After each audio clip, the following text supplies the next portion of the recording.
السلام عليكم ورحمة الله وبركاته. طيب الله أوقاتكم مشاهدي عمان الرياضية الأعزاء، أهلا ومرحبا بكم معنا في حلقة جديدة من ليالي الكأس الغالية في يومها الثاني. وفي دور 16 نجحت فرق في تكملة مشوارها وحلم جماهيرها، وفرق أخرى تبعثرت أوراقها وبالتالي ودعت هذه المسابقة مبكرا. أكيد نجح السويق من التفوق على ظفار في مباراة مثيرة امتدت إلى ركلات الترجيح. وفي باقي النتائج نستعرض هذه الأرقام التي سجلت من خلال مواجهات اليوم.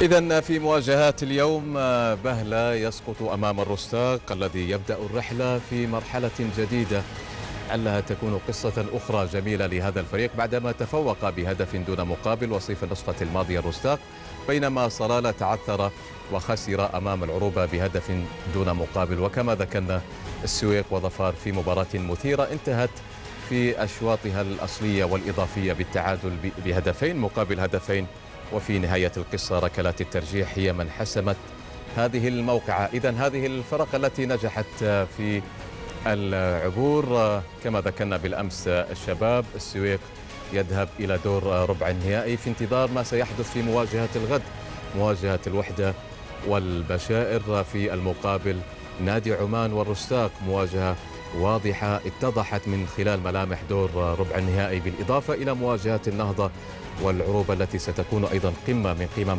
هذه المسابقة.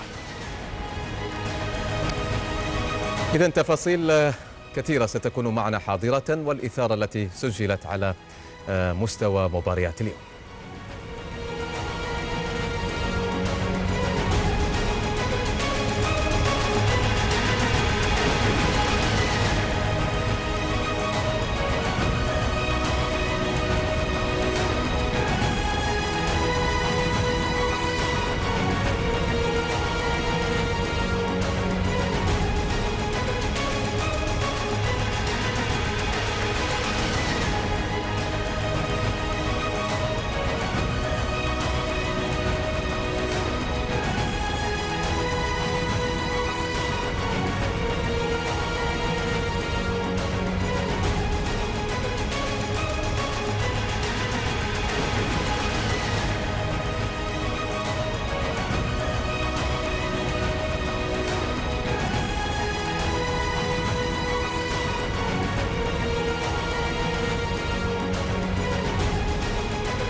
إذن الإثارة مستمرة في مسابقة الكاس، وهكذا هي المسابقة المتعلقة بكأس جلالة السلطان المعظم. من خلال المباريات تكون الإثارة حاضرة. تفاصيل كما ذكرنا كثيرة حاضرة على مستوى مباريات اليوم سنتحدث بها مع ضيوفي هنا في برنامج ليالي الكاس. أرحب أولا بالكابتن يونس أمان. مساء الخير كابتن. مساء الخير أبو سعيد. حياك الله. أيضا أرحب بالكابتن خالد رواس. حياك أبو سعيد. أهلا أحسن. حياك الله. كابتن هاشم مرحبا. مرحبا فيك ابو سعيد ومساء الخير، مسي عليك وعلى الاخوان والمشاهدين ان شاء الله، وتكون حلقه ممتعه ان شاء الله اليوم مع الاثاره اللي شاهدناها. كما الاثاره نعم. كابتن عبد الله كمونه مساء الخير. يا اهلا وسهلا فيك ابو سعيد، مسي عليكم ومسي على الاخوان المتواجدين ايضا. نعم. ابدا معك الحديث كابتن يونس من خلال ما حدث في تفاصيل مباريات اليوم. الرستاق وصيف النسخه الماضيه يظهر ويؤكد حضوره على مستوى المباريات بتفوق واضح، والإثارة كانت حاضرة في مباراة ظفار أو السويق وظفار، والعروبة يخطف ورقة مهمة تأكيدا للنجاح في الفترة الماضية. أولا نبارك للفرق اللي تأهلت، وهذا الأمر الطبيعي في مباريات الكؤوس، أنه لابد أنه في خاسر أو في مهزوم في المباريات هذه. نبارك للعروبة وللرستاق وأيضا للسويق.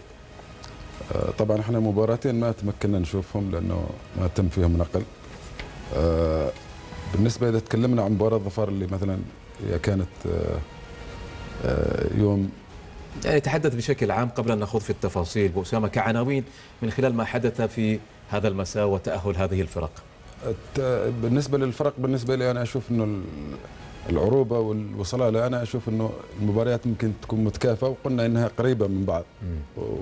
والعروبة طبعا فاز في المباراة ويستاهل يعني، وهذه مباريات الكؤوس.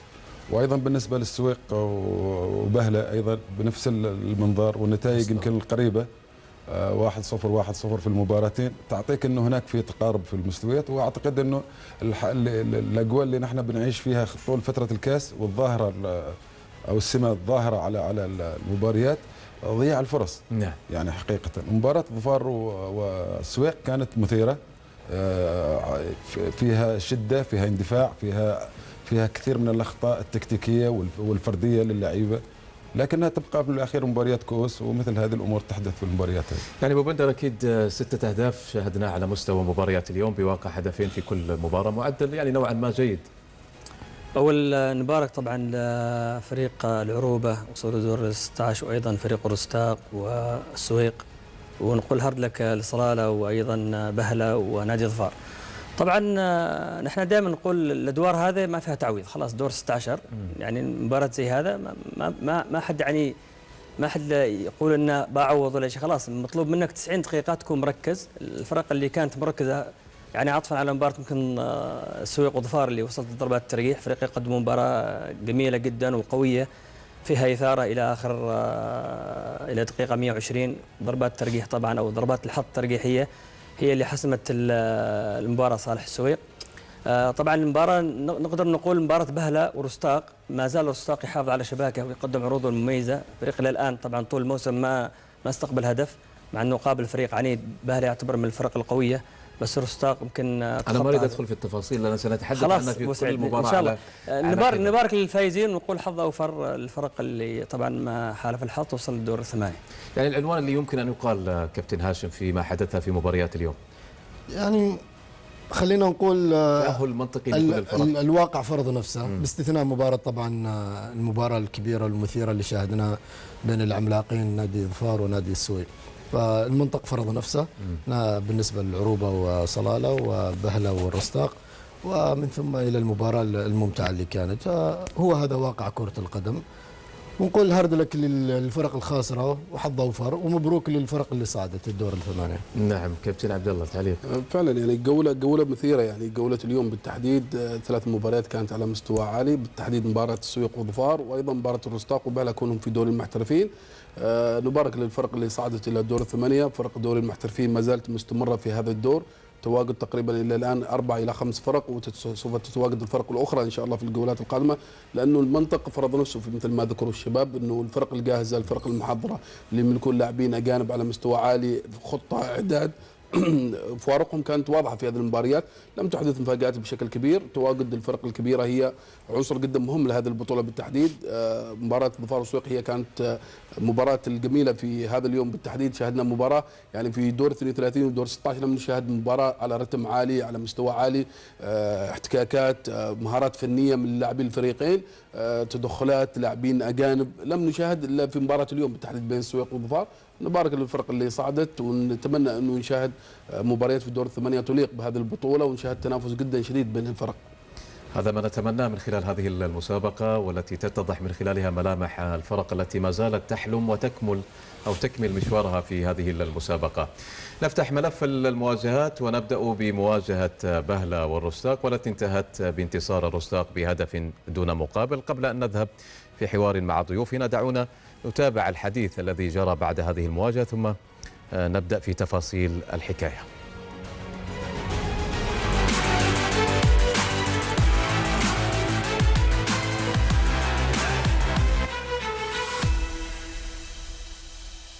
هذه حال الكرة، مباراة دور 16 ما تقسم على اثنين، اما الفوز اما الخسارة. ادينا اللي علينا والباقي على الله، خسرنا. مبارك لفريق الرستاق. نحن نطمح ان شاء الله في اعلى المراتب باذن الله، ننسى مباراة اليوم وان شاء الله القادم اجمل باذن الله تعالى. اعتقد اليوم فريق نادي بهلة ما كان ند سهل، كانت مباراة صعبة. مباريات كؤوس دائما تختلف عن مباريات الدوري، لها طابع خاص. نحن كنادي رستاق كان ودنا يعني نقدم كل ما عندنا في داخلنا نحن كلاعبين، ولكن الحمد لله رب العالمين قدمنا كل ما عندنا على قد نيتنا، والحمد لله توفقنا وخطينا هذه المرحله. بالنسبه للطموح، طموح اي فريق، طموح اي رئيس نادي او كمدرب او نحن كلاعبين، طموحنا دائما ناخذ اي بطوله، ولكن في نفس الوقت لازم نحن نفكر وناخذ كل مباراه على حده. الحمد لله رب العالمين، عرفنا كيف نستغل الفرص، والاهم ان كسبنا مباراه كانت صعبه بامانه، ولكن اخوان اللاعبين ما قصروا، كنا مركزين 90 دقيقه بتعليمات مدرب، وباذن الله ان شاء الله راح نفكر في المباراه القادمه. احنا هاي الموسم ان شاء الله طموحاتنا اكبر باذن الله، ان شاء الله راح الهدف ان شاء الله راح نحقق بطوله كاس صاحب جلاله والدوري، وباذن الله ان شاء الله جميع بطولات، ما في شيء مستحيل في كره القدم.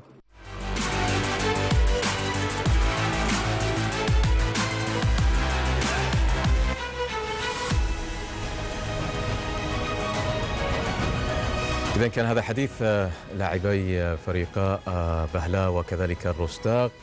بهلا الذي تفوق بهدف سجل عن طريق اللاعب فيصل البلوشي.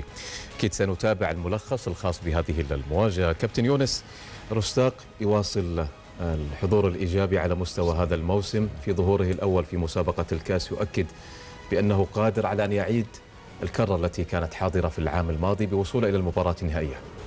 صحيح، الرستاق طبعا هو مستمر في عطائه، مستمر للافضل، والتفكير الان صار اعلى. يعني المجلس الاداره، اللعيبه، المدرب، الاستقرار اللي عايشينه الفتره اللي مضت والفتره الحاليه، ومثل هذا الاستقرار والهدوء يعطيك دائما نتائج ايجابيه. يعني مثل اللي يصير في الاستقرار ويصير، رغم ان احنا بنأكد على انه مباراه بهله والرستاق هي قريبه من بعض، فرق تعرف بعض وفرق لعبت مع بعض كثير، لكن ايضا بتفرق الهدوء اللي يتمتع فيه نادي الرستاق. هذا عامل مهم بالنسبه لهم كمجلس اداره وكجهاز فني. طبعا هم ينتظروا ويعرفوا انه كل المباريات صعبه، فعليهم انهم يدافعوا بقوه، فدفاعهم كان منظم الى اليوم، هم افضل دفاع في الموسم الى الان، وبيسجلوا اهدافهم، يعني في الاخير بيسجلوا هدف. فالامور هذه كلها بتساعد على انهم يظلوا في المرحله هذه. الان مثل ما بنقول دائما، التفكير دائما بيصير التركيز اعلى، كل ما وصلت الادوار اعلى بيصير تركيزك اعلى. بالعكس الان الرستاق عنده الفرص اكبر، لانه بيلعب مباراتين عنده في دور الثمانيه ذهاب واياب، وبيصير تفكيره افضل واحسن، وهم فرقه فيها امكانيات، يعني فيها لعيبه كويسين، فيها مدرب عارف الفريق وعايش مع الفريق، فهم طبعا يعني من خلال حديث اللاعبين كابتن يونس، الشعور الإيجابي لدى اللاعبين بالطموح، صحيح، أنه أصبح يكبر والتركيز على البطولة وليس فقط المنافسة اليوم، وبالتالي صحيح الانتصارات تولد هذه الرغبة. صحيح، يعني مثل هذه المباريات الرستاق وصل لنهائي السنة الماضية وكانت المرة الأولى، وبالنسبة للكثير كانت مفاجأة، وبالنسبة للعارفين احنا اللي يعني متابعين الناس هذا نقول انه هذا الامر متوقع كان من الرستاق.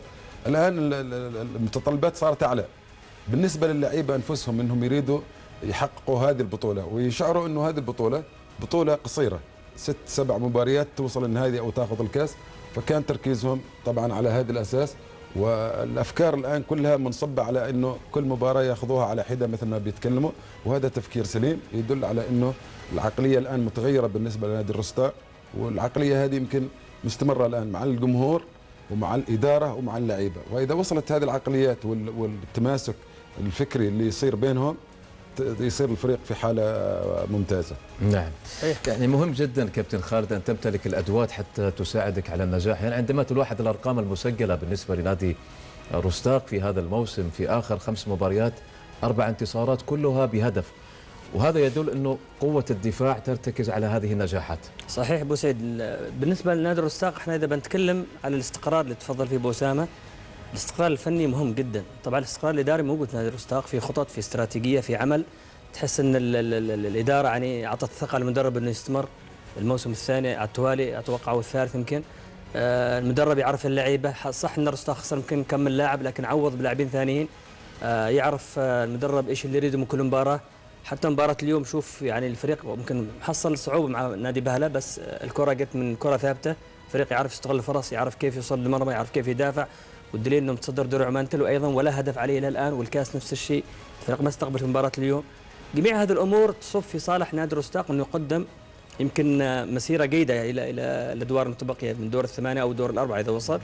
والتجربه اللي موجوده مع نادي الرستاق اعتقد في دور السنه الماضيه انه فريق وصل للنهائي، اعتقد ان التجربه هذا فادتهم هذه السنه، يعرفوا الخطوات، يعرفوا وين ياخذوا المباراه على حذاء كل مباراه. حتى في مساله التعزيزات اليوم، يعني بلال واحد من الحراس المميزين في فتره معينه ثم اختفى في وجوده على مقاعد البدلاء في ظفار وفي السيب، اليوم يعيد اكتشاف نفسه في حضور على مستوى التشكيله الرسميه. صحيح. بالاضافه الى الاحتفاظ بناجيدي جونيور لاعب من العام الماضي، وبالتالي هذا الاستقرار الدفاعي والقوه الدفاعيه المتمثله بحارس مرمى والمحافظه على هذه النتائج. وسعيد هو واضح ان في نادي الرستاق في عمل وفي خطط وفي تكتيك وفي تقدر تقول استقرار فني داخل الملعب.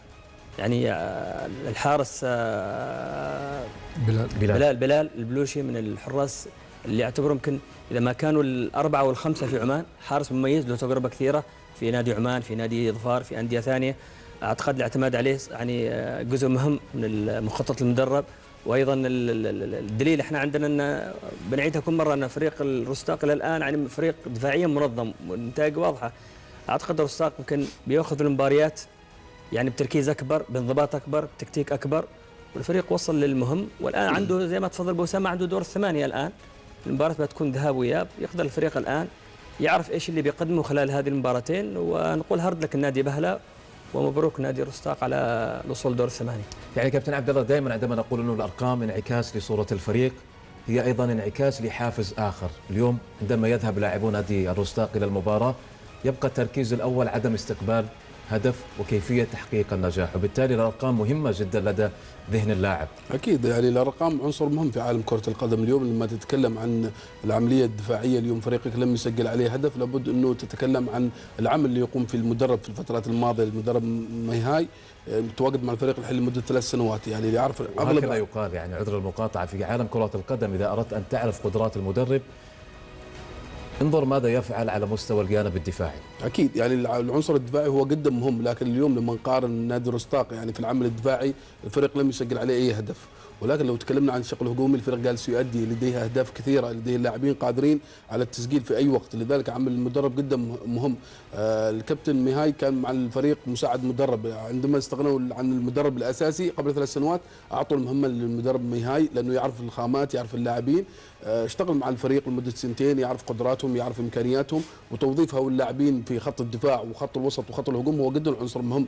الاستقرار الفني، الاستقرار الاداري، استقرار هؤلاء اللاعبين، واعطاهم ارقام واضحه للتعويض في اكثر المباريات. يعني لو تكلمنا عن بلال في حراسه المرمى، لو تكلمنا عن خط الدفاع جونيور، تكلمنا عن حم راشدي في الظهير الايسر، القامحي في خط الدفاع، اسماء كلها قادره على تعويض نادي الرستاق وتقديم الافضل. والدليل انه الفريق في مباريات الدوري فريق متصدر، لم يحرز عليه اي اهداف، في بطوله الكاس جالس يمشي على خطى ثابته، يصعد من دور الى دور. هذه الارقام كلها عمليه الفوز من مباراه الى مباراه. كابتن عبد الله اول ظهور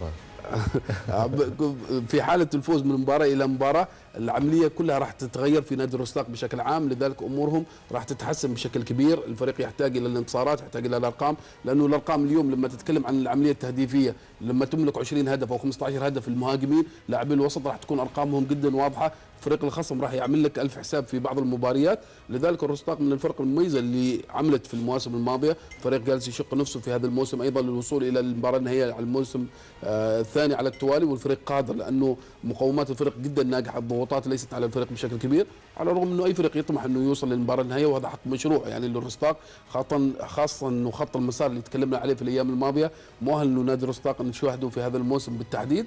ونبارك لهم فوزهم في مباراه اليوم، مباراه ما كانت سهله عليهم لانه بهلا من الفرق المتميزه ايضا، يعني لو تكلمنا عن بهلا، لذلك اليوم لما تلعب مع بهلا في ارضه راح تعاني بشكل كبير، ولكن الرستاق خذ الامر المهم الفوز في مباراه اليوم بالتحديد. نعم كابتن هاشم، يعني عندما نلاحظ ايضا على مستوى هذا التفوق في بطوله الدوري من حيث ترتيب الدوري ب 17 نقطه، 6 أهداف فقط كانت كافيه لان تعطي هذا الفريق هذه الصداره، اليوم ايضا يسجل هدف واحد. 5 أهداف في بطوله الدوري بالاضافه الى هذا الهدف، 6 أهداف سجلت في شوط المباراه الثاني. هو لا شك يعني بداية نشيد في المدرب، يعني اسلوب المدرب واضح على اللاعبين، نتائج الفريق واضحة من اسلوب المدرب. المدرب مركز على أنه هو يحسن من صورة الفريق من الناحية الدفاعية، وهذا ما شاهدنا في دوري عمان تل وشاهدنا في مباراة الكاس. ثامن مباراة يمكن هذا يستقبلها يعني. هذا أول مباراة يلعبها هو في بطولة نعم. الكاس، ولكن ما زال هو ماشي بنفس الخطى اللي جالس يمشي فيها في بطولة الدوري. فريق متصدر، فريق ما عليه ولا هدف. تكتيك المدرب وطريقة لعب المدرب وتكنيك المدرب كله موجود مع اللاعبين. استقرار المدرب هو شيء مهم. المدرب للسنة الثالثة على التوالي مع الفريق، هو عارف كيف يدير اللاعبين صار عندهم ثقافة المدرب، يعني لدرجة أنه اليوم إلى هذا ثامن مباراة يلعبها الفريق أو 7 مباراة، ثامن مباراة في الموسم لا يستقبل ولا هدف. معناته جميع التعليمات اللي المدرب بيعطيها اللاعبين جالسين اللاعبين يمشوا على تكتيك المدرب. فمباراة اليوم فلسفة إيطالية هذه. معروفين يعني في إيطاليا يقال الدفاع يعطيك ألقاب والهداف يعطيك انتصار فقط. أكيد هذا شيء معروف يعني. فهو أتوقع أنه رجع للمنظومة الأساسية وقال خليني أعملها. بس هو هاشم يعني كلامه صحيح. أنت أبو سعيد، أنت المدرب هذا وصلت معه مباراة نهائية السنة الماضية، يعني قدم مستوى، وصل وقابل يعني فريق متمرس زي فريق السيب، بس مدرب وصل مباراة نهائية، يعني أنا أطلعه برا؟ لا، الاستقرار. لا ترى حتى الإدارة أبو بندر، الإدارة مقطع حديثك إلا بالخير، الإدارة عندما وجدت هذه النتائج لم تسمح للفرق الأخرى أن تفكر بهذا المدرب، وبالتالي مددت العقد. وهذا العمل الاحترافي الصح اللي أنت تقيسه بعد ما ينتهي الموسم حتى لو ما وقفت بطولة.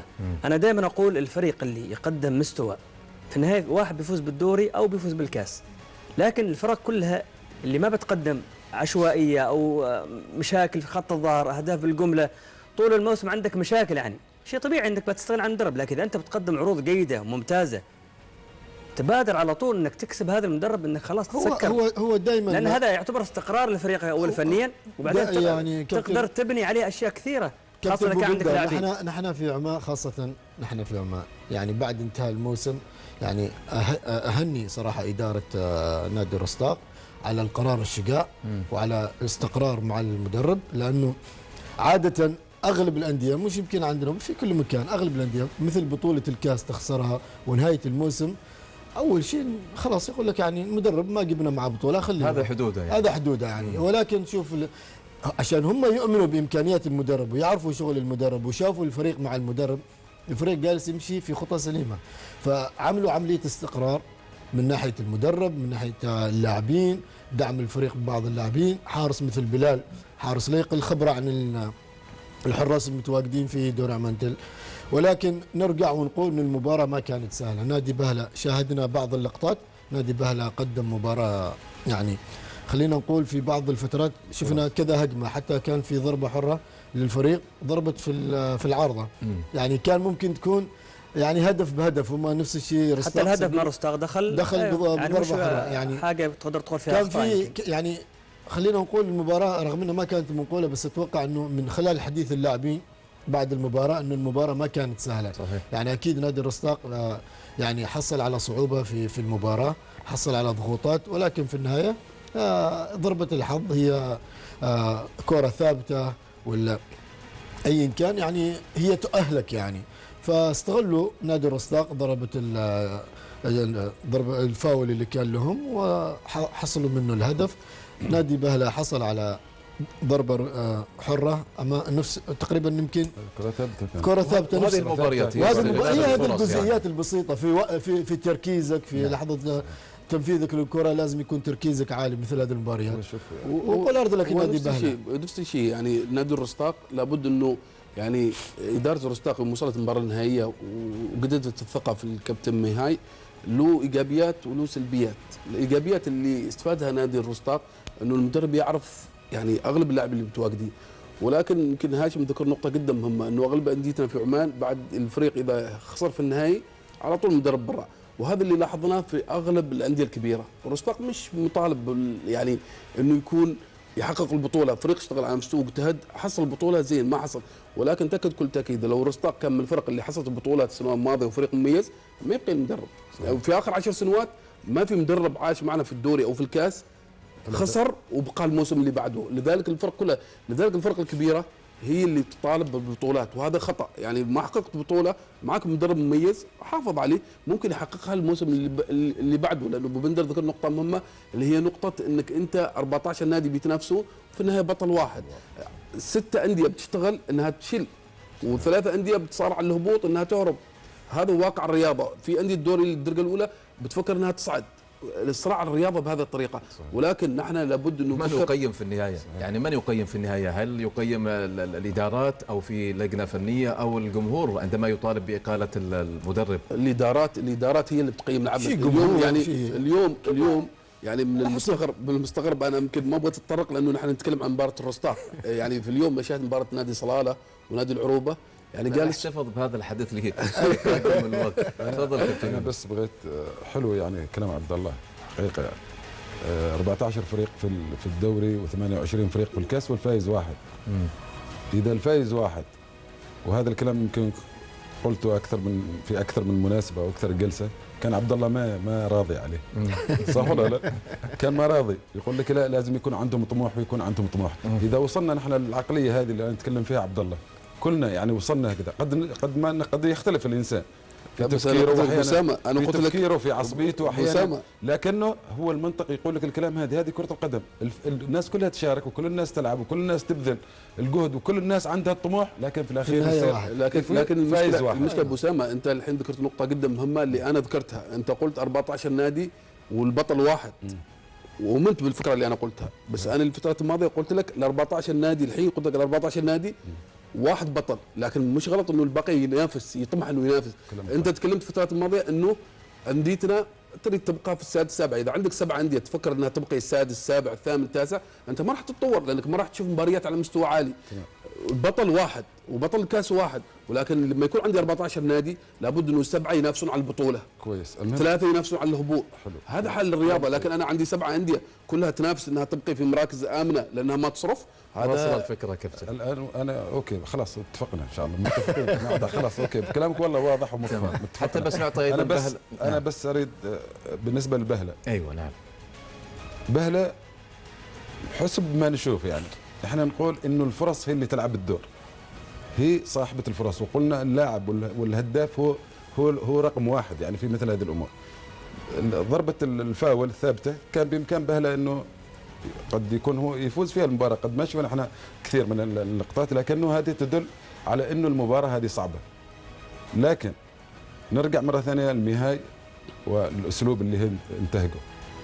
الان فريق الرستاق مسجل في الموسم في الدوري 5 أهداف 6 أهداف 6 كلها باليوم، يعني مع اليوم 7 أهداف. ال7 أهداف هذا مش عدد كبير. المفروض ال7 أهداف ما تعطيك نتائج كذا بالعقل، لانك انت ما عندك اهداف. يعني في فرق يمكن تكون تحتك ب5 مراكز وعندها نسبه الاهداف، لكن العمل الرئيسي اللي استراتيجيات العمل اللي موجوده في نادي الرستاق، اولا التنظيم الدفاعي العالي بالمجموعه كامله وليس في 3 افراد الظهير لا، التنظيم العالي. عندك ثاني نقطه التسجيل من الكرات الثابته، كان نحن اللي نتكلم عنها الجزئيات، وهذه كانت اهم نقطه ودائما يسجلوا منها. الموسم هذا والموسم اللي قبله كانت مؤثره فيها. عندك اعتماد على التحولات السريعه اللي هي الكرات المرتده بتصير فيها ايضا نتائج. فالنقاط هذه محتاجه الى عامل التوفيق، والتوفيق هذا مصاحب لنادي الرستاق. لكن ما يعني هذا انه التوفيق انه هذه بدون عمل، لانه التوفيق ما يجيك الا بفكر، مع الفكر مع التعب مع انك اخطائك قليله في الدفاع في الحراسه تاتي مع مثل قدرة اللاعب على استيعاب هذه الافكار ايضا. ذكرت انت اهم نقطه، اللاعبين الان تشربوا هذا عمل المدرب، لكن هو الرستاق الى الان لا زال بيمشي الى الاعلى. اتوقع انه في المباريات القادمه راح تشوف اهداف اكثر، مع انه حفاظه على مستوى الدفاع. نعم، اذا هذا فيما يتعلق بمواجهه الرستاق. وصيف النسخه الماضيه في الظهور الاول ينجح في العبور الى الدور القادم، بينما بهلة اخفق مره اخرى في اسعاد مناصريه في تكمله مشواره من خلال هذه المسابقه. فاصل قصير ثم نواصل بقيه التفاصيل المتعلقه بما حدث في هذا المساء.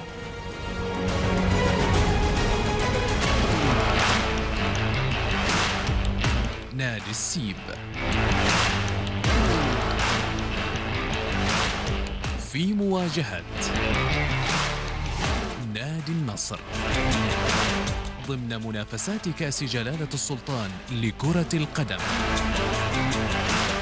هذا اللقاء تشاهدونه على عمان الرياضية.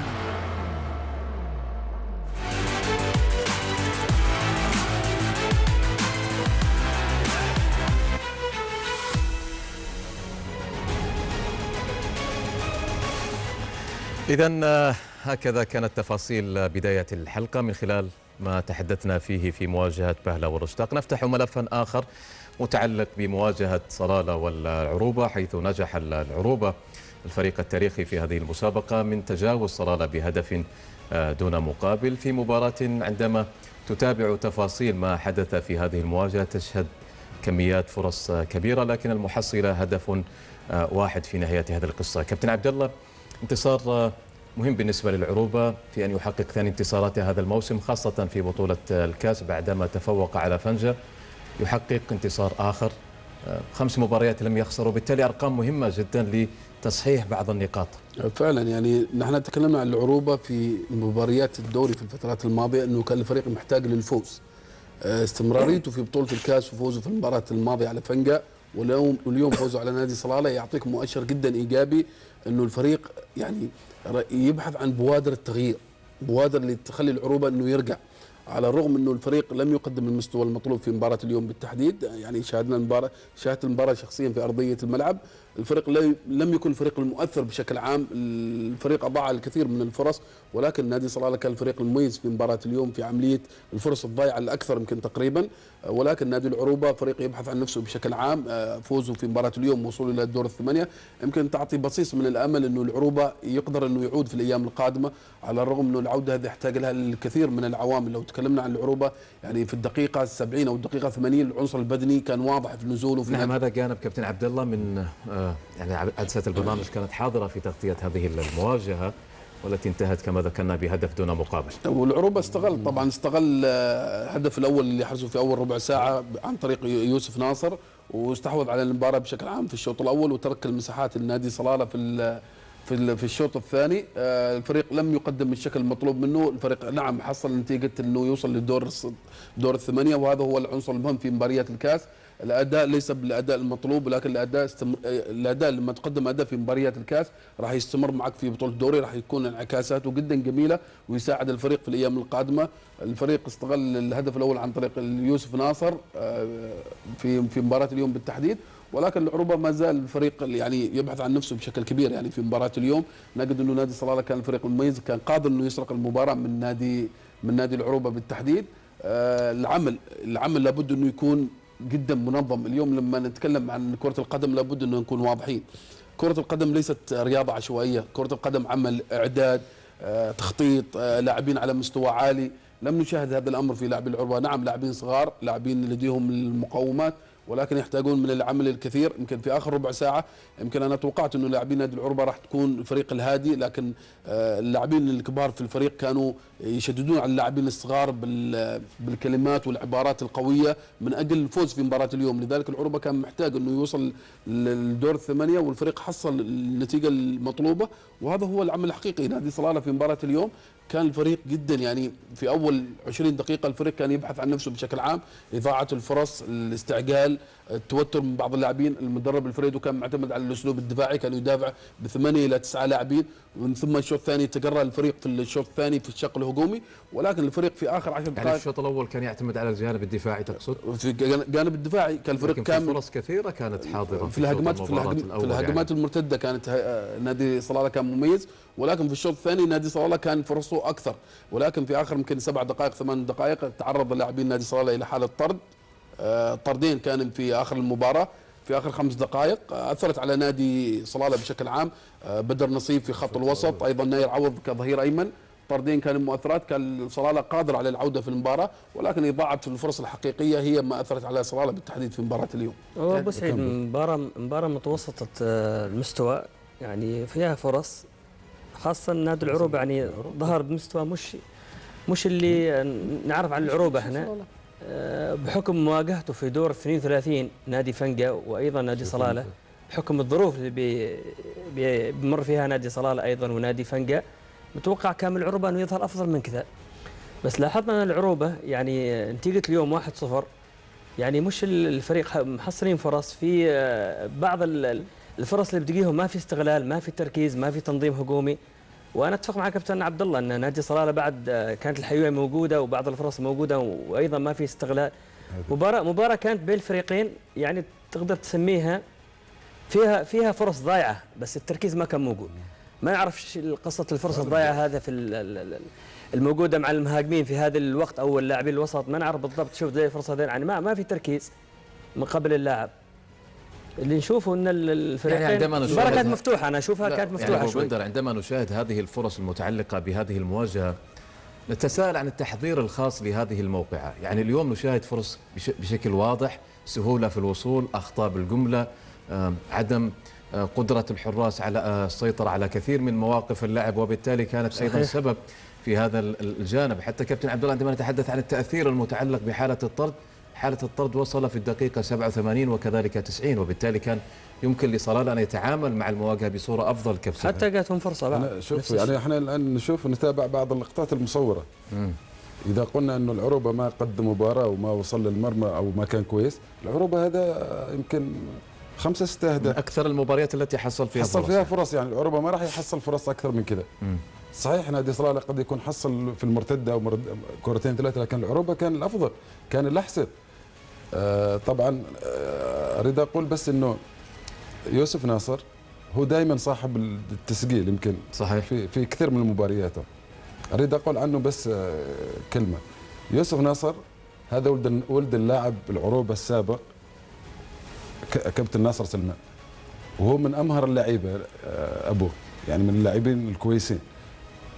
فدائما هو يعني ولد عنده، يعني العروبه دائما عودنا على هذا الامتداد، يعني انه الامتداد وانه العوائل يعني تصير النسل دائما يكون نسل لعيبه. ان شاء الله دائما يطلعون عيالكم كذا ان شاء الله. ان شاء الله. تفضل كابتن هاشم. هو حقيقه بالنسبه للقطات اللي شاهدناها على التلفزيون، ما كنا طبعا حاضرين في المجمع، المباراه ما كانت منقوله.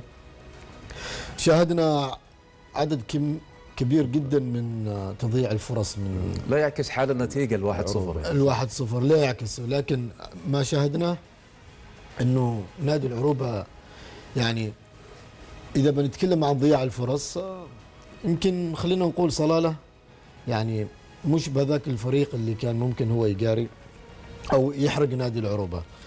نادي العروبة يمر بمشاكل كبيرة، يمر بأزمة، يمر ايش ما نعرف، ولكن انتقل نادي العروبة من دوري عمانتل إلى بطولة الكاس، هو بنفس المستوى. هو يعني خلينا نقول بأنه نادي العروبة واجه صلالة، يمكن لو كان فريق ثاني الآن سيواجه النهضة، الآن سيواجه النهضة، راح تكون مباراة صعبة من جميع المقاييس. لكن دعنا نقول بأنها فرصة للعروبة، لأبناء العروبة، في ظل استمرار الفريق، في ظل خطوة أخرى إيجابية بالنسبة للنادي. بس شوف يا أبو سعيد، إذا بنتكلم عن العروبة غني عن انه نحن نتكلم عنه، ولكن اذا بنتكلم عن الواقع، الفرص اللي حصلهم يعني انا اقول لك حتى لو يعني حتى فرص صلالة يعني فريق اخر لن يتهاون في اضاعة هذه الفرص. شاهدنا نحن التلفزيون، يعني صلالة ما حصل هذيك الفرص اللي ممكن انا اقول لك اللي حصلها العروبة. الشوط الاول اذا مدرب نادي صلالة يلعب بطريقة دفاعية، الشوط الاول يمكن 7 إلى 8 أهداف محققة صحيح ضيعها نادي العروبة. نادي العروبة اذا اليوم انت ما اهلت نفسك إلى التهديف في هذه المباراة، بتأهل نفسك متى؟ نعم. إذا دعنا نذهب إلى اللقاءات التي كانت حاضرة بعد هذه المواجهة، ثم نستكمل الحوار فيما يتعلق بهذه المباراة.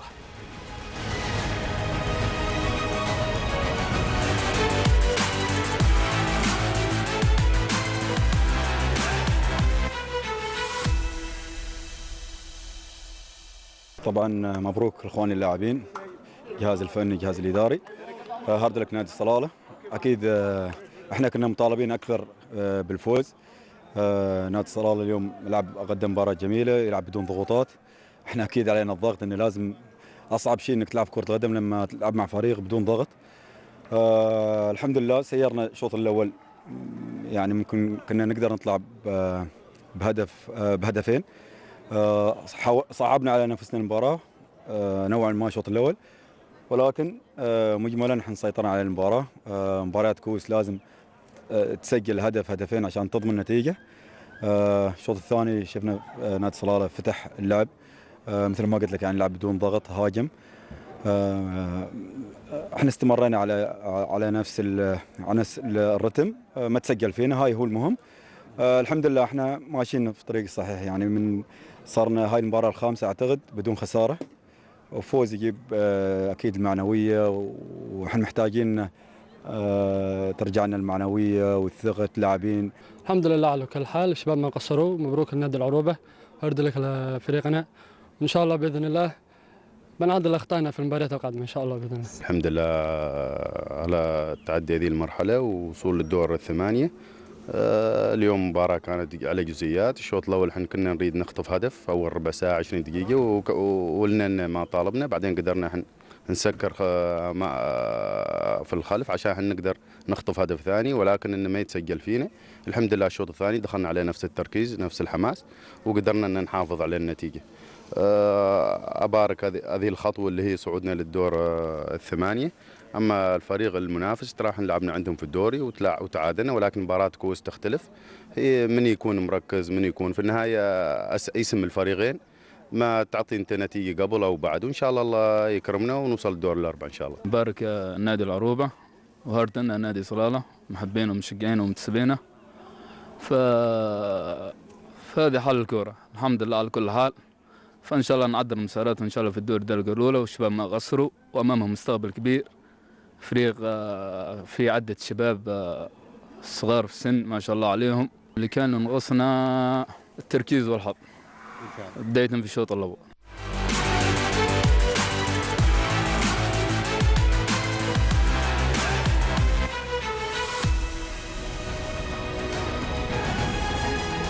إذا كان هذا حديث اللاعبين بعد هذه المواجهة. كابتن يونس، كما ذكرنا قبل أن نذهب إلى اللقاءات أنه انتصار مهم للعروبة بقيادة جديدة فنية متعلقة بأحمد الغيلاني الذي كان قد قاد الوحدة في دور 32 والآن يكمل مشواره في هذه المسابقة. هذه التغييرات هل هي وقتية أو يمكن أن تساهم في تغيير الفريق لمرحلة أبعد؟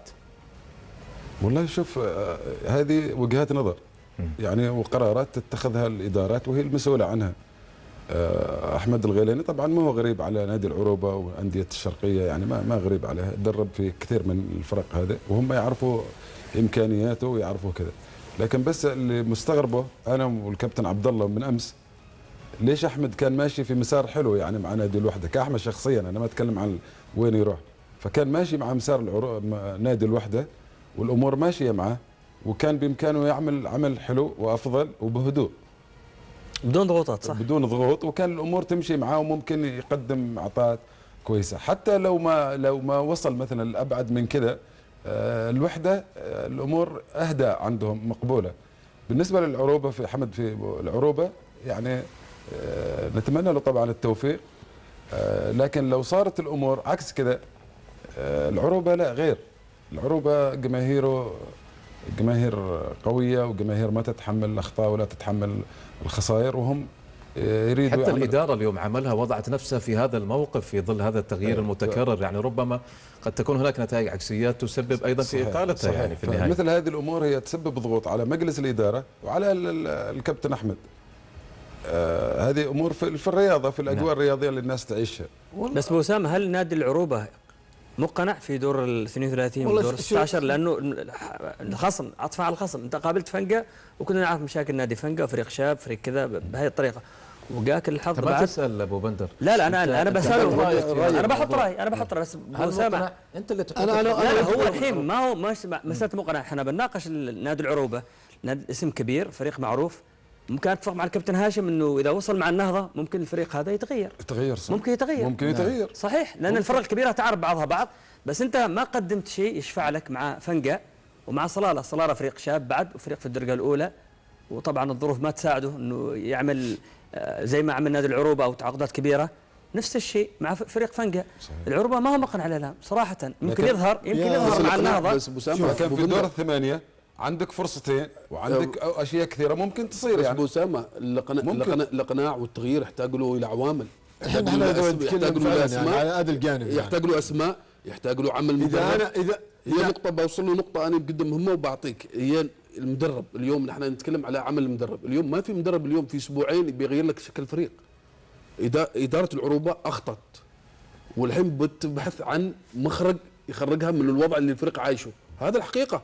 اختيار الكابتن احمد، نحن نتكلم الكابتن احمد من المدربين والكفاءات اللي قدمت نفسها في الفترات الماضيه، وتواجدوا مع نادي الوحده في الدور 32، والان تواجدوا مع العروبه في ايام، في 10 ايام بسيطه، ما راح تغير لك اشياء كثيره في نادي العروبه، لانه نادي العروبه تغييره ما هو في شهر او شهرين.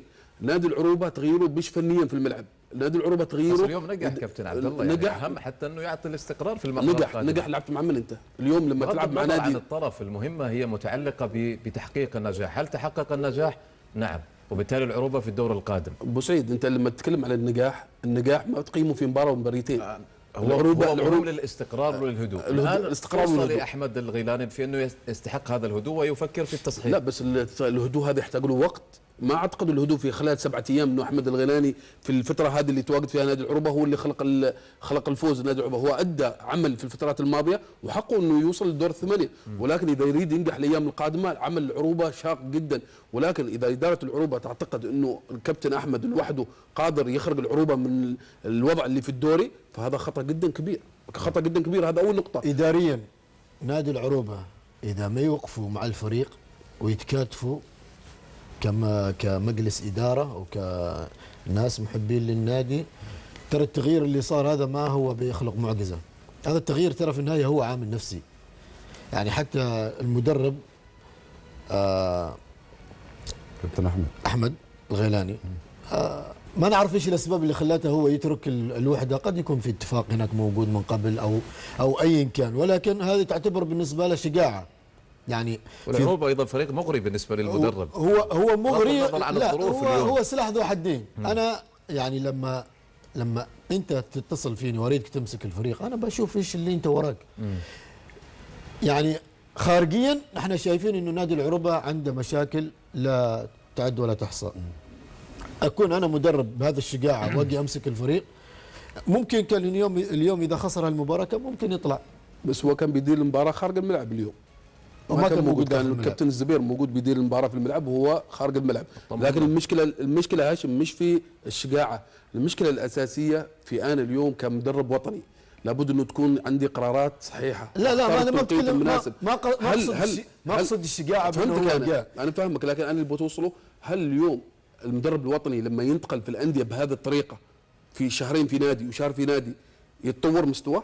نحن نطالب من تطوير مستوى اللاعبين. هل المدرب الوطني لما يعيش في نادي، بغض النظر عن النادي الكبير، انا النادي الكبير نحترم انديتنا كلها، ولكن النادي الكبير انا اعرف انه نادي العروبه بيمر بازمه، اعرف نادي العروبه عنده مشاكل، اعرف نادي العروبه ما عنده ادوات. لما اوافق انتقل بغض النظر عن هو هذا اللي انا كان بغيت اوصل. هذا الاجابه بياخذها من عند ابو اسامه. مستحيل ما يتطور المدرب الوطني اذا بهذه الطريقه. والله شوف، انا ولا نتكلم عن الراي، هذا قرارات. يعني احنا ما كلنا قراراتنا واحده، اكيد كل انسان يعني ما افرض على الناس يا عبد الله قرار. انا ما افرض ابو اسامه، لكن شوف في بعض الاوقات في قرار انت قلت قرار تساؤل. يعني انت التساؤل هذا خليني ارد عليه عشان اتساءل. التساؤل اولا، انا كمدرب مثل ما قال كابتن هاشم، انا بشوف ايش الوضع اللي ممكن وايش الامكانيات اللي ممكن اشوفها متوفره.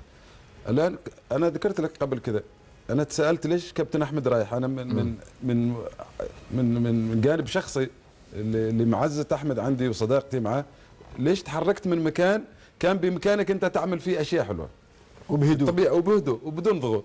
عندما تنتقل تروح للعروبه، ما نعرف الاسباب ايش كيف، ولا اعرف الاسباب اللي ايضا اعطت خلت نادي الوحده انه حتى لو في اسباب تسمح انا ما يحتاج، انا ما اعرف هذه الاسباب حتى لو كانت في اسباب ماليه ما اعطوه راتب. يعني بس اترك له يوضح المساله وبعدين تتجاوب معه. الان الفريق بالنسبه لاحمد زي ما ذكر ابو سعيد، في انديه مغريه، أندية كبيرة مغرية لكثير من الناس من المدربين. أكيد. وقد ما تكون مغرية لكثير منهم. أكيد. يعني في ناس تقول له روح الآن مثلا النادي الفلاني الكبير، أي اسم يعني نحن نشوفه كبير، فيقول لك لا أنا ما أروح، أنا أحب أشتغل في المنطقة هذه ومع الأندية هذه بهدوء وأبين أفكاري وأعطي أموري وقد أنجح معاها وهنا تمشي. وأعطيه مثال بسيط عشان أيضا ما نتشعب كثير. في أوروبا دائما يبحثوا عن المدربين ويتابعوهم في الدرجات الدنيا، في الدرجات الصغيره. لهذا مثلا بايرن ميونخ جايب ولد شاب سنه في ال30 احنا اكبر منه صح ولا لا كلنا؟ لكنه هم يتابعونه في درجه صحيح. صغيره، ولهذا عندما يروح يختاروا هذا، مو لازم اختار الاسم، لكنه انا اقول لك كابتن احمد هو اختار، هذا خياره وهذا قراره، وفي الاخير هو اللي يتحمل قراره. نادي العروبه ايضا بنفس الكلام. بس اسامه انت قلت فكره جدا حلوه، ولكن الفكره اللي انت بتنطقها حتى نغلق هذا الملف، انت الفكره اللي بتنطقها بتتكلمني عن اوروبا. اي نادي اليوم في اوروبا مغري. اعطيك مثال، انا ما قلت لك اوروبا، مثالك حلو، لكن اليوم في الدوري الاسباني او الالماني اي نادي صغير في اوروبا مغري، لانه في اليه عمل واضحه، في جوده لاعبين، في رواتب، في منظومه ناجحه. انت تريد تقول لي انه العروبه غير مؤهل؟ يعني غير هذا الكلام. لا انا لما اكلمك اليوم عن العروبه، اسم العروبه يكفي. اسم العروبه ايش الفائده؟ اسمه يكفي. انت اليوم كمدرب لما تنظر للاسم وتعرف مستوى الفريق هذا عنده مشاكل ورواتب وتضحي وتروح، ابو اسامه مش منطق هذا. لازم اليوم مدرب انت تكون لك شخصيه وتكون لك كوارزمه وتعرف تختار القرار الصح. اليوم انت كمدرب كيف تتطور؟ وجودك في نادي في شهرين، في كل نادي الوحده ونادي العروبه، بعد شهرين الاخرين اقاله وتروح نادي ثالث. انت كمدرب ايش بتطور؟ لانه فكرك كيف بتطبقه في اسبوعين.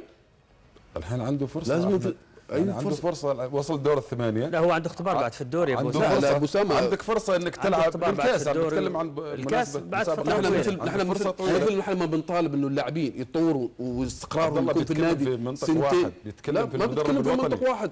شوف في فرق لما اتكلم في منطق واحد واتكلم منطق اللي كابتن احمد من حقه انه يختار النادي اللي هو يشوفه مناسب. ونادي العروبه نادي كبير مش تقليل من قيمته، بس في اسس ومعايير هناك. اليوم انا كمدرب لما انت تكون مدرب وهذا مدرب، لما يتصل فيك نادي لابد انك تنظر للبيئات، تنظر للمناخ، الفريق ايش الادوات اللي عنده، هل انا اقدر اغير ما اغير عشان انتقل هذا النادي. ايش المشكله الحين انه احمد اختار نادي العروبه؟ ايش المشكله؟ ما في مشكله، بس انا اتكلم عن اليوم انت مرتبط بعقد مع نادي المفترض اللي انت تكلمت فيه تقدر انك تحقق وتشتغل بهدوء. لا هو كابتن اذا قصدك على العقد مدربين محترفين بيكون هنا، لكن لا يقولوا حد نادي حاب نسافر عندنا مشاكل يعني مش اول مره صاعدين. النادي صاعد. انا اتفق معك بعض الجزئيات، انا اتفق معك انه النظر متعلقه في هذه الجزئيه، وايضا رغبات المدرب في كيفيه ان يخطو خطواته المتعلقه بهذا المسار. مسار متعب، واكيد امثله كثيره استطاعت ان تنجح في هذا المجال، وامثله اخرى توقفت ولم تستطع ان تتعايش مع واقع كرتنا على مستوى إدارة هذه الأندية. نتمنى التوفيق للعروبة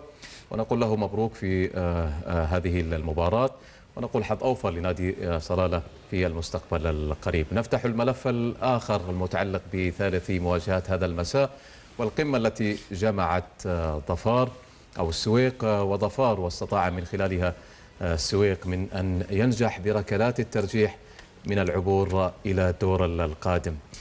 كابتن هاشم، الحديث من خلال هذه المواجهة عندك. حقيقة يعني مباراة كانت ممتعة، يمكن خلينا نقول بعد الهدف الأول اللي أحرزه نادي السويق استمتعنا بمجريات عصام الصبحي، الكابتن عصام الصبحي، استمتعنا بمجريات المباراة. شاهدنا في المباراة أشياء كثيرة، يعني جماليات كرة القدم كانت موجودة اليوم، يمكن من أجمل باستثناء مباراة اللي بعض المباريات اللي ما شاهدناها مثل مباراة النهضة والمصنعة تعتبر من يعني ممكن أن نقال بأنها أجمل مباراة حتى الآن في الموسم. حتى الآن في الموسم هي تعتبر أجمل مباراة.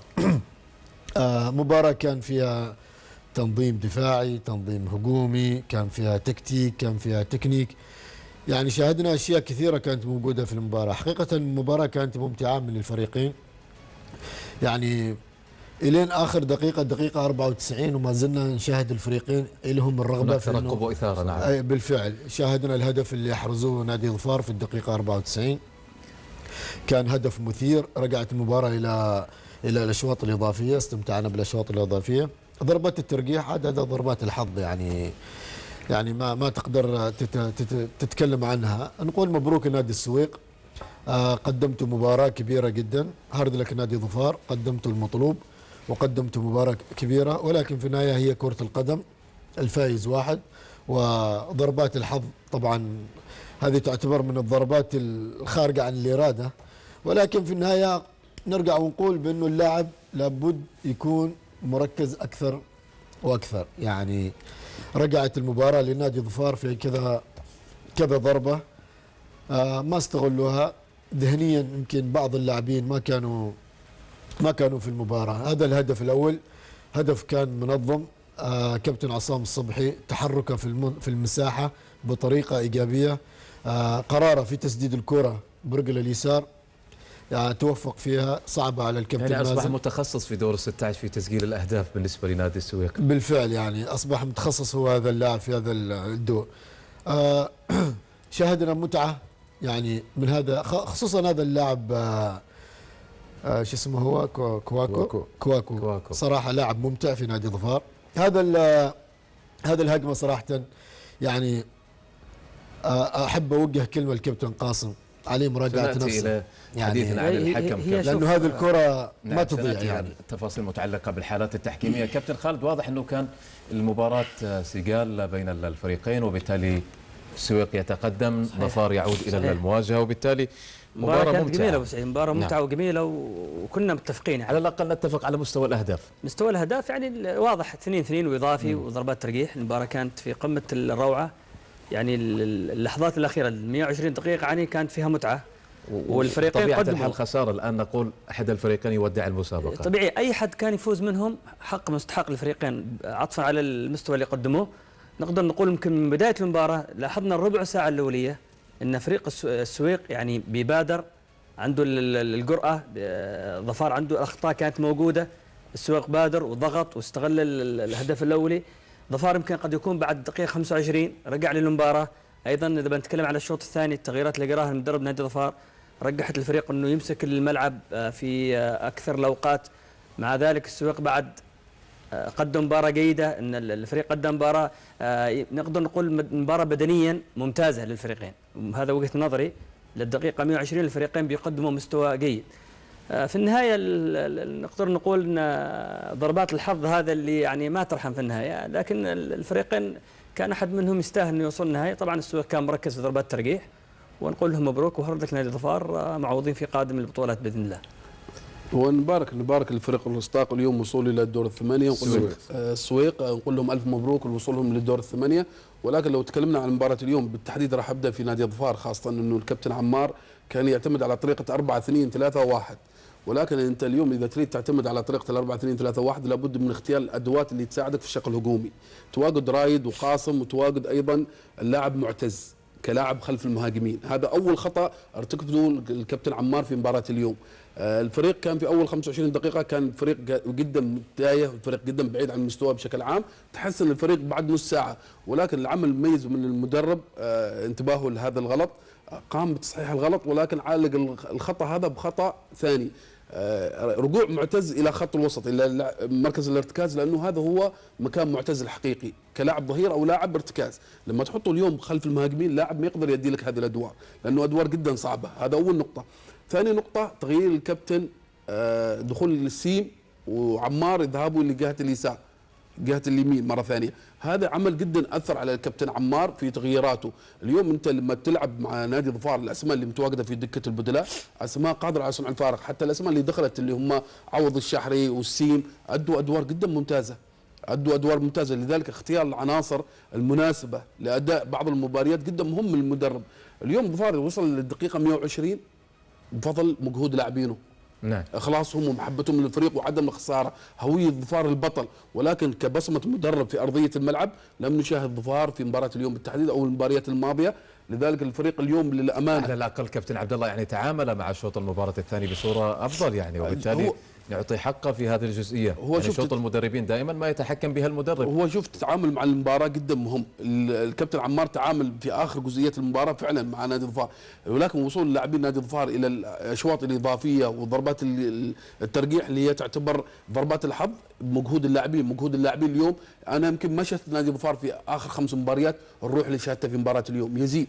اليوم يزيد كم مرة طاح وكم مرة انضرب ويرجع مرة ثانية في روح في قتال في رغبة في الفريق انه الفريق ما يخسر مباراة اليوم. على الرغم لو قارنا كاسماء بين لاعبين السويق ولاعبين ظفار نجد انه لاعبين السويق هم اللي يملكون لاعبين الخبرة والاسماء ودكة البدلاء القوية. نادي ظفار ما يملك دكة بدلاء قوية. هذا العنصر الثاني. العنصر الثالث اللي يفتقده نادي ظفار اليوم، انت لما تستحوذ وتلعب وتوصل الى المرمى وما تملك مهاجم يقدر يخلص لك هذه المباراة، فهذا عملك جدا يعني. ظفار من الموسم الماضي كان يبحث عن المهاجم المميز، اللاعبين الاجانب اللي عملوا لك الفارق. كواكو الوحيد اللي كان عامل لك فارق من اللاعبين الاجانب، ولكن ظفار يحتاج الى لاعب قناص. اليوم العمل هذا اللي بيقوم فيه يزيد، بيقوم فيه رايد، قاسم، يحتاج له الى انهاء الهجمه. ولكن كمجمل المباراه نادي ظفار اليوم قدم مباراه جدا ممتازه رغم خسارته في الاشواط الاضافيه، عودته للمباراه في باحرازه الهدف التعادل الاول والهدف الثاني، وهذا هو العمل المميز.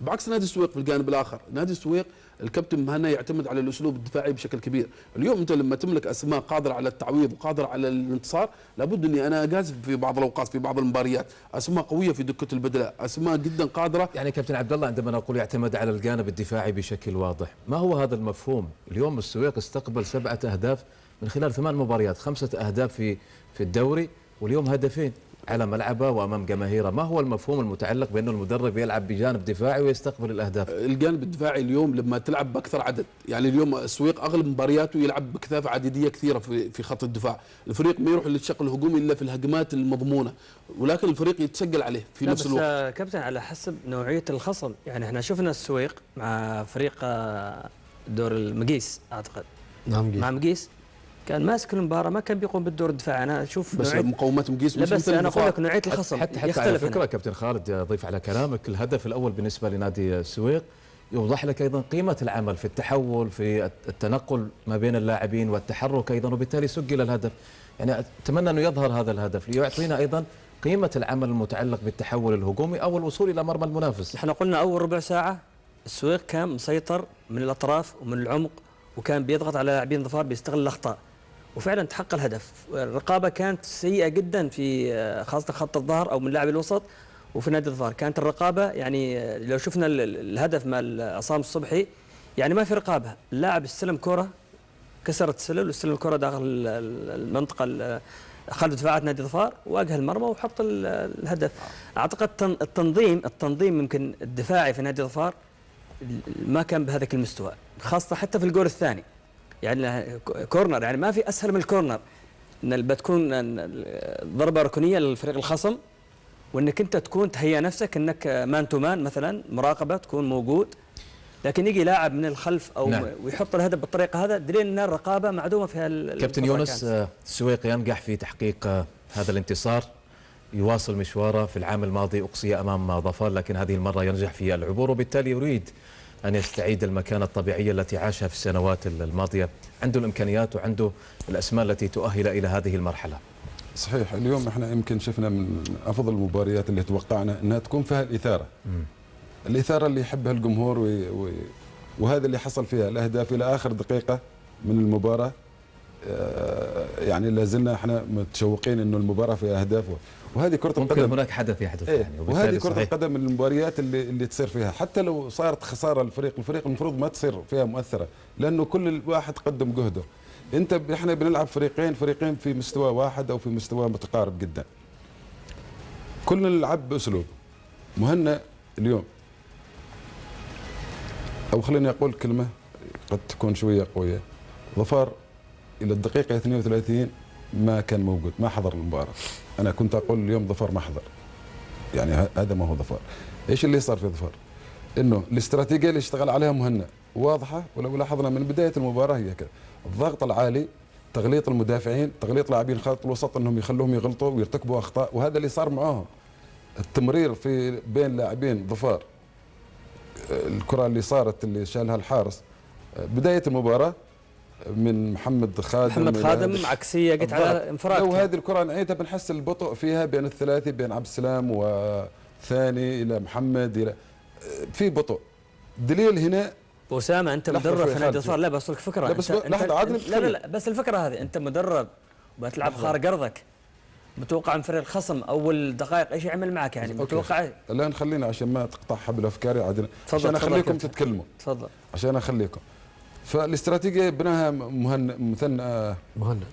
كابتن مهنا، انه يبدا المباراه على بضغط عالي على ظفار، يخلي ظفار يرتكبوا اخطاء، الالتحامات كانت قويه مع لاعبين الوسط، مع بالذات يزيد، والالتحامات هذا ابعدتهم وخلاته اولا هو يطلع بعيد ويدافع بعيد ويرتكب ظفار الاخطاء.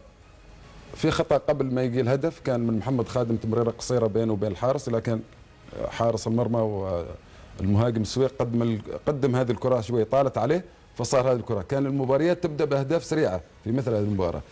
انا اقول الظفار الى الدقيقه 32 بدا يمسك وضعه في مباراه فيها ضغط عالي، فيها التحامات، فيها كذا، بالاضافه الى ان لاعبين نادي السويق قدموا ضغط عالي، كان هذه يتطلب منهم جهد كثير. يعني انت ممكن تعمل هذا الكلام طول المباراه.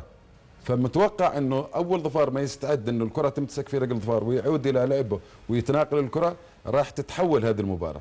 فتحولت المباراه. يمكن يكون في التشكيل ما كان مرتب بالنسبه للظفار، انا ما شفت انه، لانه اول ما بدات تشكيله الفريق يمكن يكون فيها نواقص هنا ونواقص هنا وما اعرف السبب ليش، لكن تحس انه في التشكيل ما كان في مكانه. لين بدات تتعدل الامور، كل واحد يلعب في مركزه. تغيير المراكز في كثير من المباريات ترى مؤثر، يعني حتى لو احتياجك اللاعب، لكن اذا انا عندي اكثر من لعيب في المركز هذا وفي مركز، ليش افقد مركز واوديه لاعب اشيله وهو كويس في مركزه واوديه مركز ثاني؟ اذا انت بتفقد مركزين في التغييرات. السويق قدم شوط اول جميل، ضغط عالي، التحامات، خلوا ظفار في توتر وبالذات يزيد، وبعدوا يعني خلوه تحت عصبيه. تعليمات واضحه، يعني تعليمات واضحه في هذا الجانب. الضغط يعني انت لو تلاحظ انه كثير التحامات عليه. ساعد هذا الكلام، ساعدهم لاعبي الظفار البطء، شرود ذهني، ما كانوا مركزين، ما كانوا مهيئين، ما تشعروا انه الفريق هذا جاي يلعب مباراه قويه، بعكس الروح العاليه اللي كان عليها السويق. نزول عوض بالذات، عوض في مركز رقم 10، انا اشوف انه المباراه اللي لعبها مباراه عبري، حسيت انه في واحد ممكن يلعب في هذا المكان. فكان اداء عوض جميل، تناسق مع المجموعه صارت تلعب بسلاسه، رفعوا الرتم، انقلب الوضع، صار ظفار هو اللي ضاغط عالي على السويق وخلاه يرتكب الاخطاء وخلاه يرتكب الامور هذه كلها. وهذه الامور التغييرات كلها ابو اسامه، حتى البرازيلي فيكو نزل قبل عوض. اقول كلمه، التغييرات اللي صارت كويسه. البرازيلي قدم عمل حلو، وكان كواكو هذا ينهي المباراه بضربه الراس في الدقيقه 90 تقريبا. اللي اريد اقوله انه المدربين اليوم، كابتن مهنا قدم اداء ضاغط عالي هجومي على مستوى عالي ما كان مقدمه نادي السويق في المباريات اللي مضت، ما كان مقدمه ابدا. افضل مباراه يقدمها اكيد. صحيح. خليني اقول قدم شوط وشويه كويس، لانه المباراه ايضا راحت للفريق الثاني. ترى هي جزئيات، يعني جزئيات، بعدين راحت المباراه تتحول، وما في فريق انا اجلس العب طول المباراه. هي قد تاخذ ربع ساعه، قد تاخذ نص ساعه، لكنه في الاخير المباراة كانت جميلة في أفكارها من المدربين، في تحولاتهم، في عمل المنظومة، في الروح اللي شفتها اليوم لفريق السويق الشوط الأول. وبالصورة هذه اللي يلعب السويق بالصورة هذه وبالضغط العالي هذا القوي والالتحام القوي مع أي فريق راح يكسب أي فريق. لكن واجه فريق عنده إمكانيات وعنده مهارات قوية. أريد أشيد بلاعب واحد حقيقة دائما أشوفه متميز، ثاني الرشيدي، في الالتحامات، في ضربات الراس، في قوة الراس، يعني في الروح العالية، الروح اللي يلعب فيها صراحة. يعني أنا شدني هذا الولد في كل مباراة ولاحظ أنه هاشم تطور ومن زمان. يعني هو ستايل لعبه كذا حتى مع الخابورة. أي والله الخابورة، بس لا أرجوك لا تكلمني عن الخابورة، لأنه في الخابورة هو اللي خرجنا من الكاس. فيما يتعلق بنادي السويق، الفريق الذي نجح في أن يتأهل إلى الدور القادم، يعني يرى البعض بأن الفريق رغم الأسماء ما زال يحتاج إلى عمل مضاعف، أن يقدم نفسه بصورة أفضل مما قدم حتى الآن. يعني نعم تفوق بركلات الترجيح، لو كنا نعتقد بأن السويق السابق لكان أنهى المباراة دون أن يذهب بجماهيره إلى هذا التعب، إلى هذا القلق، حتى ركلات الترجيح. خلينا نقول الأسماء تغيرت في نادي السويق في بعض اللاعبين، لكن الأسماء الموجودة الآن الأسماء حاليا مهمة وخاضت هذه المسابقة. أوكي أبو سعيد، بس أنت يعني مدرب، يعني لين ما يعطي اللاعبين، لين اللاعبين ما ينسجموا على طريقة لعبه، على ويقتنعوا بس يقتنعوا بأفكاره. يعني قد في بعض المرات تواجه مدرب يواجه لاعبين ما يكون عندهم هذيك الرغبة العالية في طريقة لعب المدرب. قد يكون مدرب دفاعي، قد يكون مدرب هجومي، قد يكون مدرب متحفظ، فيصير نوع من ترى بعض النتائج يا كابتن هاشم خدعة بالنسبة للفريق وبالنسبة لمجلس الإدارة وبالنسبة أيضا للجماهير. وبالتالي التصحيح الحقيقي في كرة القدم دائما وقت الانتصار. ما هو المفترض من السويق حتى لا ينصدم؟ الآن المرحلة القادمة مختلفة. خلينا نقول اليوم هو أصعب اختبار كان بالنسبة للكوتش الكابتن مهند. يعني اليوم أصعب اختبار أمام نادي ظفار وشفنا نادي السويق بهذا المستوى. صراحة أنا أهني الكابتن مهند والكابتن سلطان الطوقي على التكتيك اللي اتخذوه للمباراة، وفي النهاية حصدوا الشيء اللي هم يريدوه. يعني نجحوا في طريقة اللعب اللي لعبوا فيها. في الشوط الأول بالذات نجحوا. نعم. إذن هذا فيما يتعلق بمواجهة السويق وظفار، والتي نجح فيها السويق من التفوق بركلات الترجيح، والتي من خلالها يكمل مشواره في هذه المسابقة. مبروك لنادي السويق وحظ أوفر لنادي ظفار. متبقي لدينا تقرير خاص يتعلق بمواجهة الغد، نتابع هذا التقرير ثم نعود.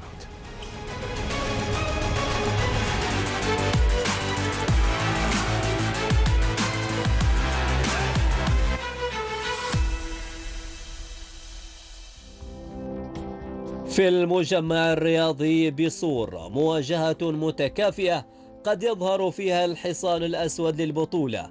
التوقع فيها صعب رغم أن المستضيف من دور الدرجة الأولى والضيف من دور عمان تل في لقائهما الأول على مستوى كؤوس جلالة سلطان.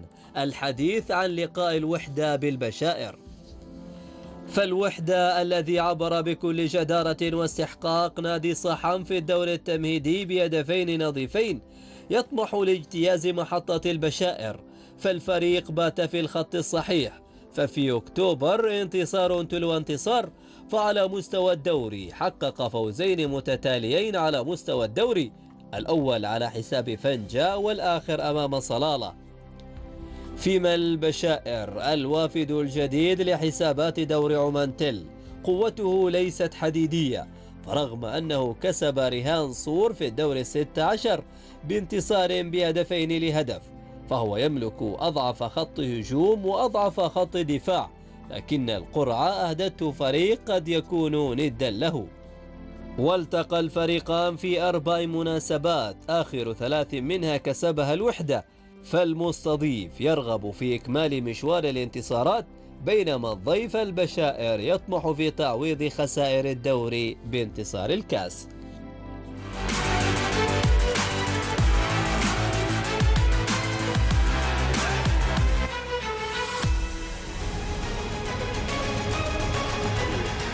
أهلا بكم مجددا مشاهدي عمان الرياضية من خلال برنامج ليالي الكاس، والدقائق المتبقية من وقت البرنامج متبقي الحديث حول المواجهة المرتقبة غدا بين الوحدة والبشائر، الفريقان الطامحان لأن يكملا مشوار الحلم في هذه المسابقة. البشائر كان قد وصل إلى الدور ربع النهائي كأفضل مرحلة وصل إليها، والوحدة يريد أن يكرر ذات الأمر عندما نجح في موسم 2008.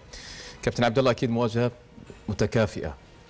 فعلا يعني مباراة متكافئة، وأنا راح أبدأ حواري في الجزئيات الأخيرة اللي أنت تكلمت فيها، اللي هي الطموح الفريقين للوصول إلى الدور الثمانية، يعني الوحدة ونادي البشاير، خاصة أنه نادي البشاير نتائجه تحسنت في الجولات الأخيرة في بطولة الدوري، بدأ الفريق يعني يتحسن بشكل ملحوظ. يعني حقق انتصار في الجولة الماضية في مسابقة الكاس وتعادل مع العروبة في آخر مرة. ثائر عدنان على الأقل غير نوعا ما. أكيد التغيير هو جدا مطلوب في بعض الأوقات. تغيير بعض المدربين يحدث لك نوع ما من المعنوية والنفسية، صحيح. وتغيير روتين التمرين وروتين العمل يعطيك مؤشرات إيجابية، وهذا اللي لمسناه في نادي البشاير، فوز وتعادل في بطولة الكاس وبطولة الدوري، وهذا جدا مؤشر إيجابي. الفريق يملك الحظوظ للوصول إلى الدور الثمانية، خاصة أنه راح يقابل نادي الوحدة، والفريقين يعني متكافئين من ناحية المستوى، من ناحية الأداء، من ناحية الرغبات، وليس تقليلا من قيمة نادي الوحدة اللي أخرج نادي صحم في دور 32 بنتيجة 2-0. فريق يملك من خلال الملخص اللي شاهدناه في الفترات الماضية، فريق يملك لاعبين على مستوى عالي، لاعبين لديهم الروح والقتال في أرضية الملعب، وأعتقد أن المباراة ما راح تكون سهلة على الفريقين. الفريقين يطمحون أنهم يوصلون إلى الدور الثمانية، خاصة البشاير. وصول نادي البشاير راح يساعده في دوري المحترفين بشكل عام، لأنه عملية الانتصارات من مباراة إلى مباراة جدا عنصر مهم في تحسن أمور كثيرة في أحد الناديين. نعم. ولذلك نتمنى أنه نشاهد مباراة، ونبارك للفريق اللي راح يصعد إلى الدور الثمانية، ونقول هارد لك للفريق اللي راح يخسر. طموح الفريقين زي ما تفضل كابتن عبد الله، يعني الفريقين عندهم طموح، فرصة أنهم يكونوا متواجدين في دور الثمانية أحد الفريقين، مباراة ذهاب وإياب، بعد الفريق يستفيد من هذه المباريات. بغض النظر عن النتيجة بتكون إيش. نادي الوحدة ما نعرف هل طلوع أحمد الغلياني بيأثر عليهم، ما نعرف الآن مين المدرب موجود حاليا، ما عندنا خلفية. بس يظل الوحدة أنه قدم مستوى زي ما تفضل كابتن عبد الله، طلع فريق يمكن حاصل على لقب الكاس مرتين، فريقنا صح. يعني البشاير أخرج صور وهناك ونفس الشيء البشاير بعد خرج من المشكلة اللي كان فيها في دور عمان تل. يعني المدرب ثار عدنان يمكن عمل نقلة في الفريق، ونتمنى لهم التوفيق إن شاء الله، تظهر مباراة بمستوى عالي، ونقول مبروك اللي يفوز منهم بكرة.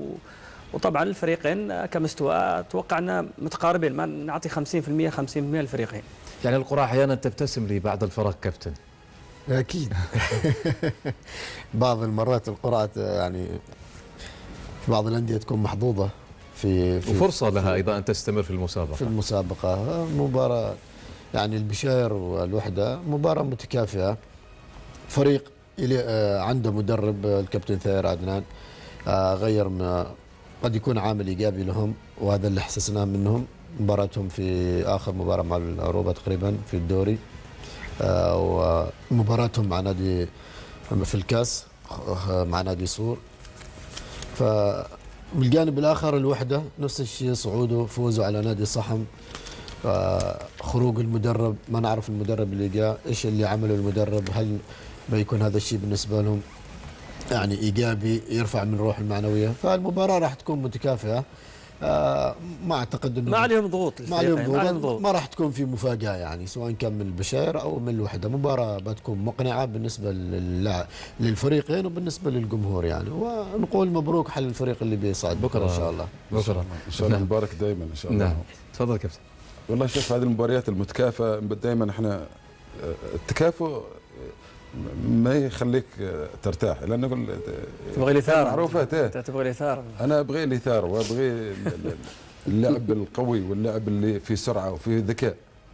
اللعب بدون ذكاء كذا مشكلة، يعني اللعيبة تلعب بس بالقوة وتلعب لا، كل ما كان اللعيبة أذكياء كل ما يشعروك براحة، يعني كل ما تدورهم يعني في مثل مباراة البشاير والوحدة. ما أذكر حد يعني مثلا للوحدة بالذات انه يعني وصل للدور الأربعة او شيء، يعني انا حقيقة دور الثمانية 2008 اعتقد 2008 صح؟ الوحدة يعني. الوحدة فالوحدة دائما قلت انا الوحدة يعني اهالي قعلان او لعيبة قعلان في منطقة قعلان دائما يطلعوا لعيبة كويسة، واللعيبة للأسف انها تطلع من النادي وتروح تلعب في أندية ثانية، وهذه ايضا يشكل مشكلة على انه النادي الوحدة يكون في الأندية القوية. بدايات نادي الوحدة يعني بداياته كانت كويسة، كان فريق يعني في أسماء زينة في الثمانينات، في يعني أذكر كثير من اللعيبة. خلصت إذا كان هذا الحديث الخاص نتكلم عليها بكرة المباراة إن شاء الله، بكرة بنتكلم عليها إن شاء الله. إذا هذا الحديث الذي كان خاص حول ما حدث من مواجهات ونتائج سجلت. دعونا نستذكر النتائج التي سجلت في مباريات اليوم. إذن هذه هي النتائج التي سجلت والتي من خلالها نجحت أندية الرستاق والعروبة والسويق من تكملة مشوارها للدور القادم بعد التفوق على بهلة وصلالة وظفار تواليا. وهذا الأمر المتعلق بمن يتقدم في مراحل الدور القادم. نادي عمان سيواجه الرستاق، نهضة سيلتقي العروبة غدا، وبعد غد تكتمل اللوحة المتعلقة بالجهة اليمنى. السويق سيتعرف على الفائز من مواجهة الوحدة والبشائر، وفي انتظار يوم الأحد القادم مواجهة أخرى متعلقة بقمة وتاريخ وذكريات تجمع السيب والنصر، سيتعرف من خلالها الشباب عن من سيواجه في ذلك المرحلة. مواجهة الغد هي المواجهة المرتقبة، وغدا مباراة واحدة تجمع الوحدة والبشائر في مجمع صور في تمام الساعة 4:45. احنا وصلنا للختام. شاكر لك كابتن يونس أمان، وكذلك الكابتن حسن صالح. يعطيك العافية أبو سعيد. الله يعافيك. شكرا كابتن خالد رواس. شكرا كابتن عبد الله. يا هلا وسهلا فيك ابو سعيد. شكرا ايضا موصول لكم مشاهدي عمان الاوفياء، وعدنا يتجدد غدا باحلام جديده. تقبلوا تحياتي وتحيات طاقم العمل. الى اللقاء.